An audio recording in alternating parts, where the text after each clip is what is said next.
America's #1 national television program on Asia. This is the ancient port of Quanzhou, where Marco Polo bid farewell to China in the 13th century. He recorded in his diary that this was the biggest port in the east where one could find people from all over the world. It was here the China's marine Silk Route began, and the many foreigners who came to trade brought with them their diverse cultures and religions. Tonight we'll travel to Quanzhou and Zhangzhou, two cities in China's Golden Delta that have managed to preserve very old cultural and religious traditions while keeping pace with the economic changes taking place in the area.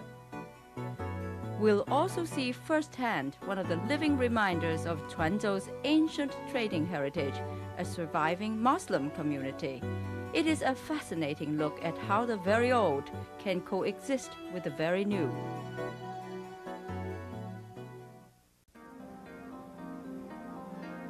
Quanzhou was once one of the centers of ancient China. In Marco Polo's time, the harbor was filled with sailing ships from all over the world. But today, in this bustling town of 400,000 people, you are more likely to find water taxis and small tugboats. China created the silk trade. In fact, it is the quest for this beautiful fabric that led to China's development of international trade over 2,000 years ago. Traders came 6,000 miles by land and even further by sea to buy silk. The secrets of how to make silk were so closely guarded that anyone caught betraying the secret was put to death. All of this silk-induced excitement began when Alexander the Great brought the cloth to the West as a spoil of war in 330 BC. More than 1,000 years later, Marco Polo and Christopher Columbus were inspired to search for new routes to the east. This magnificent boat was excavated from Quanzhou's harbor in 1973. Inside the wreck, archaeologists found traces of its ancient cargo, pieces of sandalwood, grains of pepper, frankincense, and coins. By studying these coins, experts were able to determine that the ship was carrying its precious cargo in the 13th century. The boat is a living reminder of a time and place filled with remarkable seafaring activities and prosperity. Quanzhou's prosperity lives on. The current flurry of construction is testimony to the wealth in the area. The riches are no longer due to the silk trade, but the immense good fortune of being part of China's special economic zone. Farmers who for centuries had clung to life through famines and droughts are now building 4-story palazzos. These houses cost around $150,000 each. And everyone in the village we visited lived like this. Only 6 years ago, Mr. Wu was just a farmer toiling the soil.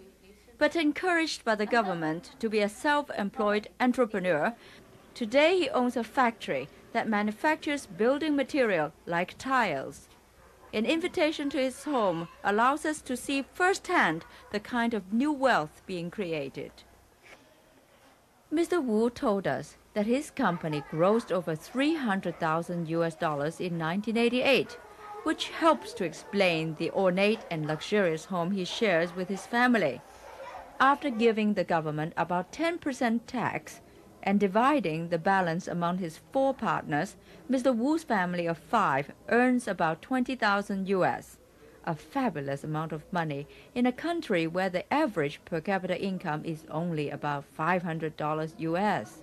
I asked Mr. Wu that since he now has a lot of money and a beautiful house, what is it that he would want next? I have 2 sons, and my ideal is, if I have enough money, I hope very much to buy for myself a building in the city of Quanzhou. I would like to move to the city so that my sons can go to school there. Also, I could do some business in Quanzhou. What would you want for yourself? If at all possible, I would like to make a trip abroad to travel, to visit new places and broaden my horizons. You have been to Hong Kong. What was your impression of Hong Kong? Very good. We've seen that although in recent years our country has opened up and progressed, and we farmers have improved our lot and become wealthier, we're still a long way from Hong Kong. They are a capitalist country after all. What country would you most like to visit now? Since you have come here to China at this time and visited my home, if you would like to invite me to go to your country, then I'd be very happy to oblige you and to travel there. When we return, we'll see the living legacy of Quanzhou's past as an international trading center and visit with today's Muslim community.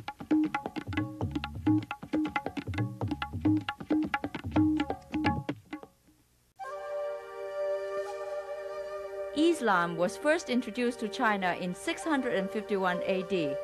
Throughout the next 700 years, the land and sea routes to China provided continuous contacts with the Arab world and its religion. The sea route began in the Arabian Sea and passed through the Bay of Bengal and the Straits of Malacca before reaching the Chinese ports of Guangzhou, Quanzhou, Hangzhou, and Yangzhou. Those who traveled by sea were mostly Arab and Persian merchants, many of whom later settled in China and married Chinese women. Their descendants are the Chinese Muslims of today. During the Yuan dynasty, the court extended special privileges to the Muslims for their contributions to the founding of the dynasty. Mosques were built all over the country. Muslims even became government officials. This plaque commemorates the emperor's edict in 1407, giving official protection to the mosque and its worshippers. As Islam continued to thrive, its teachings spread Arabic culture throughout China. While some of the mosques in China were constructed in a Chinese style, here in Quanzhou, the mosque is built in the traditional Islamic style with a dome and a tapering tower. During Quanzhou's golden age, from the 9th to the 14th century, there were 7 Arab mosques in the city. The Qingjing Mosque is the only one to survive. The Qingjing or Purity Mosque is strongly Arabic in its architectural design. The main room, a stellar vault designed to give worshippers a feeling of the infinite, is a magnificent testament to their faith. In its heyday, the mosque's minaret was used as a navigational tool. At night, a fire was set on top to help guide incoming vessels. This beacon could be seen for a radius of 50 miles. This mosque is on the People's Republic of China's list of historic and cultural relics to be protected. It is a living example of the age-old friendship between China and the Arab world. I am sitting in the ruins of the original worshipping hall of the Qingjing Mosque in Quanzhou. This is the oldest mosque of Moorish-style architecture in all of China, built in 1009 by Arab traders who came by sea. At its peak, there were 40,000 Muslims in this area. Today, there are only 400.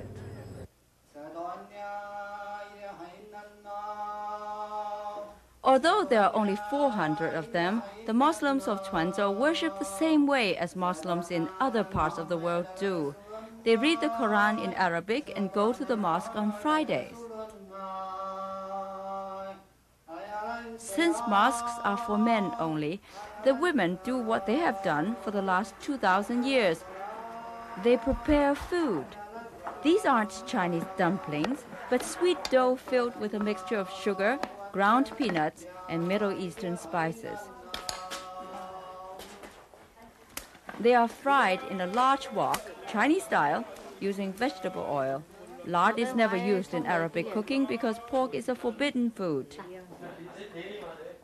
After prayers and a delicious snack, I accompanied Mr. Huang Qiaoyuan home to learn more about the Arab community living in Quanzhou.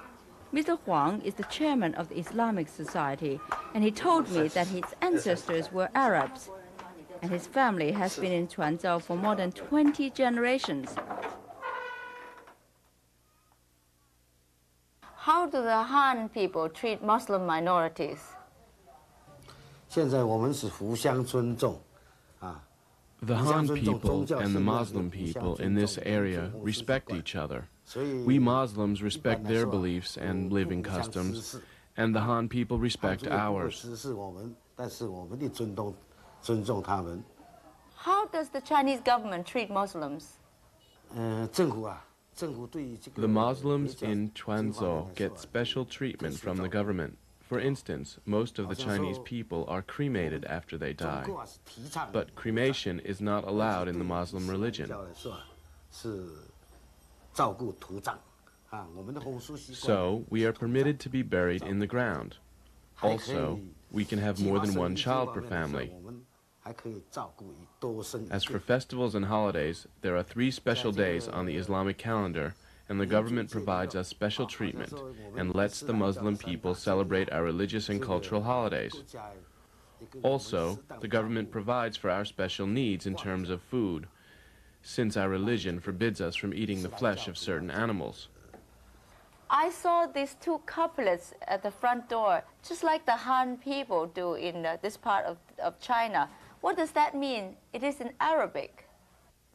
During the Spring Festival, the Han people, or Chinese, usually hang couplets like you describe on their front doors. The Han people write them in the Chinese language. We write our couplets in Arabic, the language of the Muslim religion. We usually write some quotations from the Quran, or simply general expressions of good luck and good wishes, just like the Han people do. The Jordanese government is going to give a lot of money to this mosque. What are you going to do with that money? The Jordanian government is giving us money to help restore and refurbish the ancient mosque. We hope that we can restore the mosque as soon as possible. At the moment, we are working on the designs and plans for the restoration of the mosque. The Jordanian government told us that they would give us $1,500,000 US to restore the mosque. They are giving us this money because we are of the same faith. In Islam, there is a belief which says that if a person builds a mosque on earth, then Allah will build you a villa in heaven. For this reason, the Jordanian government is very pleased to give us the money.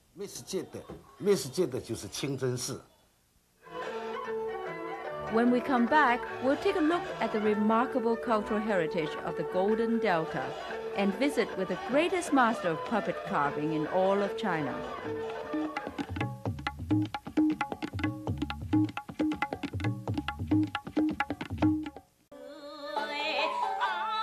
The people of Quanzhou and Zhangzhou are justly proud of their cultural heritage.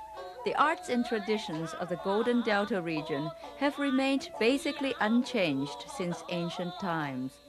Nanyin music, the oldest surviving musical form in China, dates back to the 7th century. The Quanzhou Nanyin troupe is the only professional Nanyin performing troupe in China.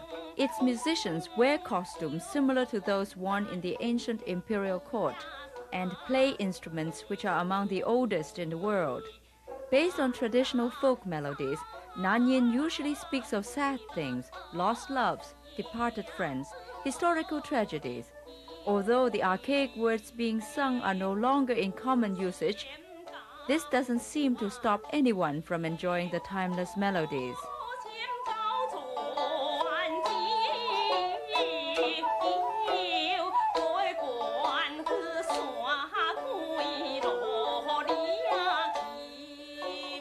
Marionettes, or string puppets, are the most ancient type of puppets in China, dating back 3,000 years.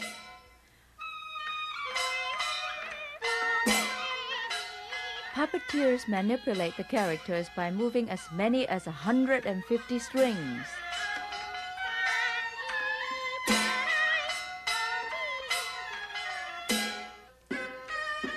The stories are usually based on historical legends and folk literature